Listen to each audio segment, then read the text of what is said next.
And what will happen is if you're moving the upper body, see where that club head is? See way out here?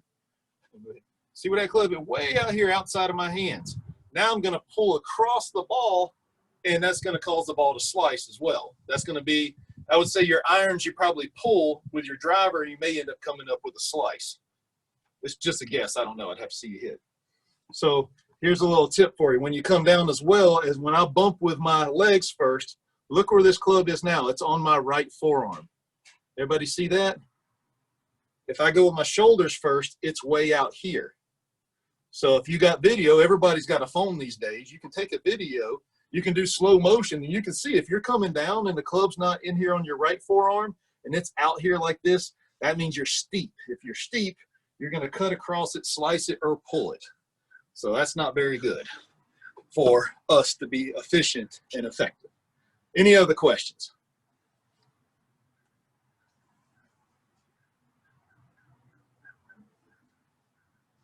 How can I build my confidence with my hybrids? Confidence with your hybrids. Ooh, that's a good question. I like that. So hybrids, one of the biggest things that we have to understand with a hybrid is we're going to hit it just like we're going to hit like a 6-iron. You still have to swing down and take a little divot with it. Okay, most people, you get out there and you swing extra hard and you try to help it in the air. So anytime we get longer clubs in our hands, let me take this out to the yard. If I lose everybody, somebody start yelling at me so I can get out here in the yard and start swinging. Okay. Your transition from the top of your backswing. So when I get here to the top of my backswing, I want this transition to be smooth. If I get up here and really go after it really fast, my tempo is going to be really bad and really off. And if my tempo's off, hitting those hybrids is going to be very difficult. So what you want to start working on is a nice smooth go up here and just let it fall. Just go about 50% and swing nice and smooth. And then slowly build that tempo up until you hit the ball where you know, the distance that you want, the consistency you want. And then if you go faster than that and start hitting it worse, back off. You need to understand where your perfect tempo is. But if you're getting to the top of the backswing and you're trying to jump at it because you think, you know, subconsciously you got to help the ball in the air, that's not going to help you at all. And that's the same thing that happened a long time ago when we used to play with 1, 2, and 3 irons. People had a hard time hitting those in the air because they jumped at them because they felt like they had to do so much more to get the ball in the air. Okay. Any other questions out there? Come on, this is good stuff. I like this. No? Yes? No? Yes? No? Come on, somebody's got to have a question about the golf game. Who here is a single-digit handicap on here? Who here shoots in low 70s all the time? Nobody? You don't have questions. Taylor's the only one with both hands raised, so. Oh, I'm talking for 18 holes. Oh, both their hands went down. Okay. So when you look at before we actually got into your stuff, we were talking about, you know, golf is played in between your ears.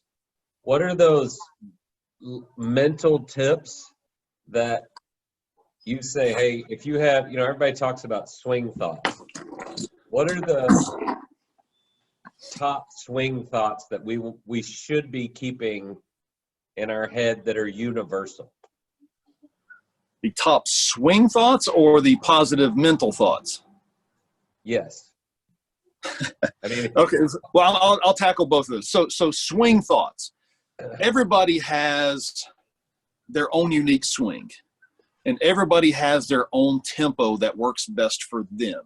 To me, I think when you get out there, you have to be thinking about where you want the ball to go. And I think that having a very specific routine is very important to your success. So if you have a very specific routine and you're always telling yourself where you are going to hit the ball, I think that is mentally going to help you perform better over time. It doesn't happen instantly. It's not this magic pill you get to take. But the better you can think mentally and stay positive and tell yourself exactly what you're going to do with every shot is very important.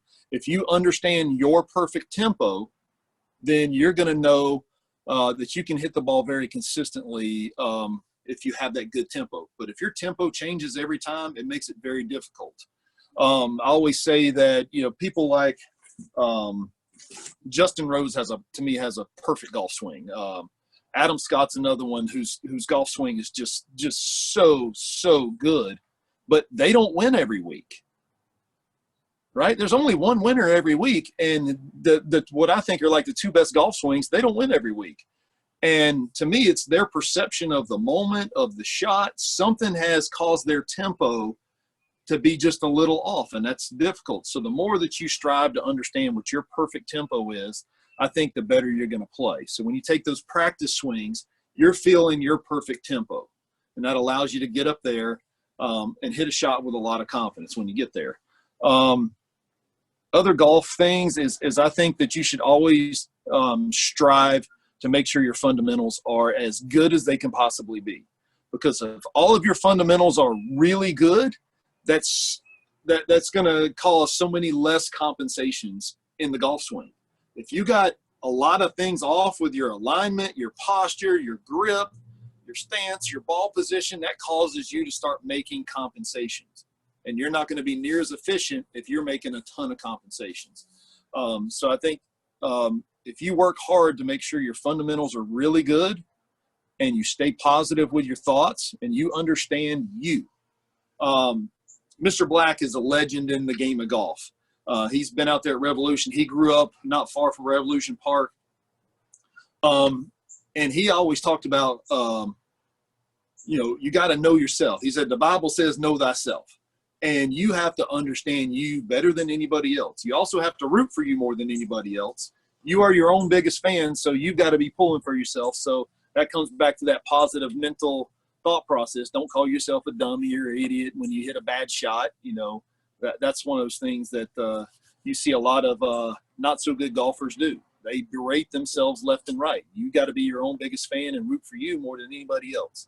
So stay positive. And I think that's a good way to start improving. Good question. So I actually worked with a sports psychologist by the name of Colonel Louis Choka. Choka of the last name is very interesting because everybody says you choke, and it's kind of weird. But it was spelled Csoka, and he set up the sports psychology department at West Point. That's pretty awesome. And when we started working together, what he talked about was setting goals. And so he gave me a workbook. I went through and wrote down my goals and the steps I was going to take to get through there. Sounds familiar with our birdie level of goal setting. But you got to have goals in mind. If you want to get better, you have to set goals, and then you have to write down the steps that you're going to go through to reach those goals. It's just plain and simple. And if you go out there and put the work in to reach those goals, you develop the confidence, and then the confidence starts to build on that. And your fundamentals are good. Your confidence is high. I promise you, you will play better golf. Any other questions? Ooh, that was good.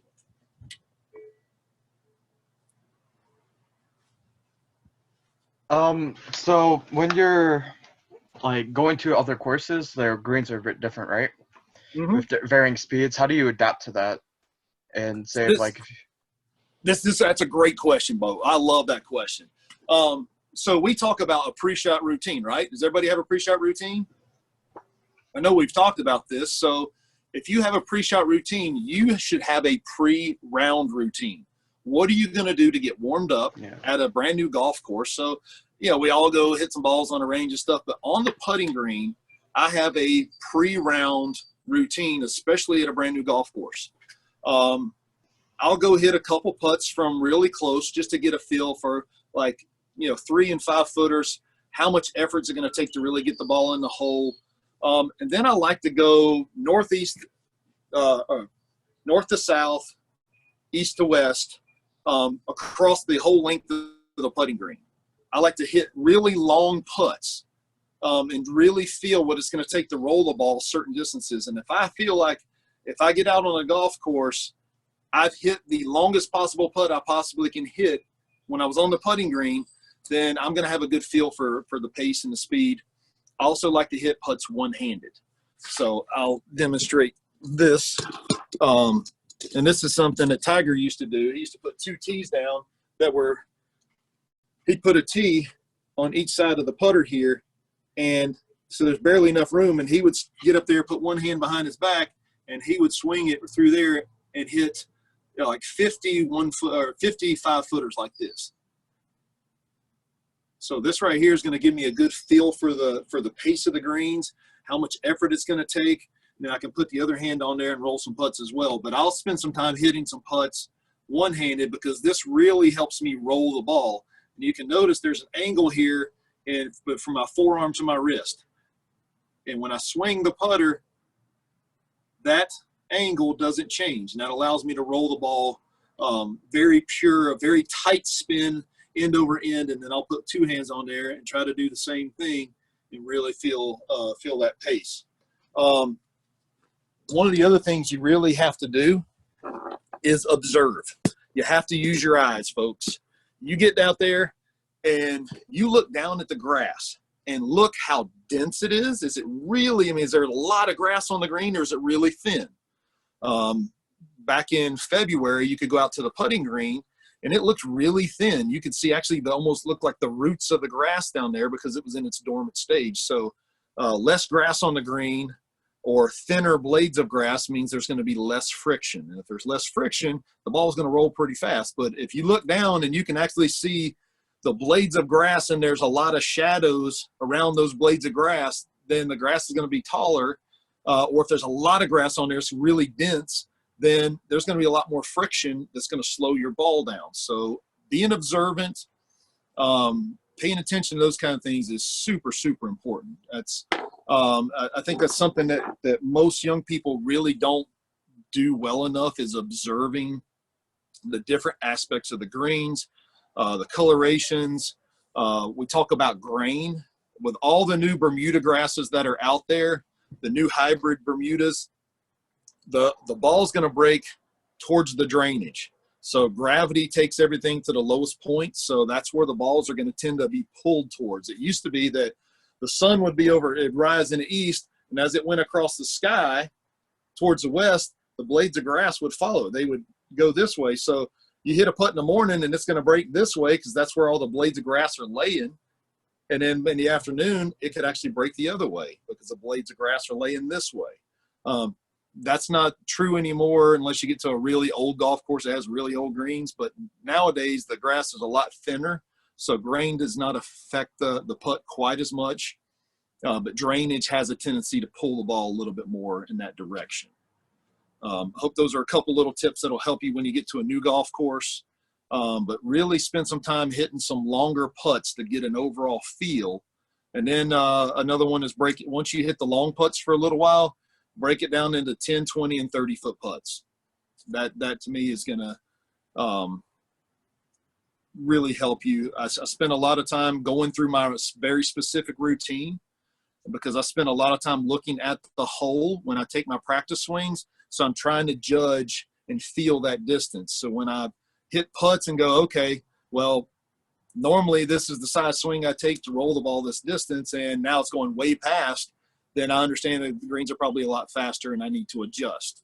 So then I'm going to, try to feel it and start to get an understanding of what that's going to feel like to me.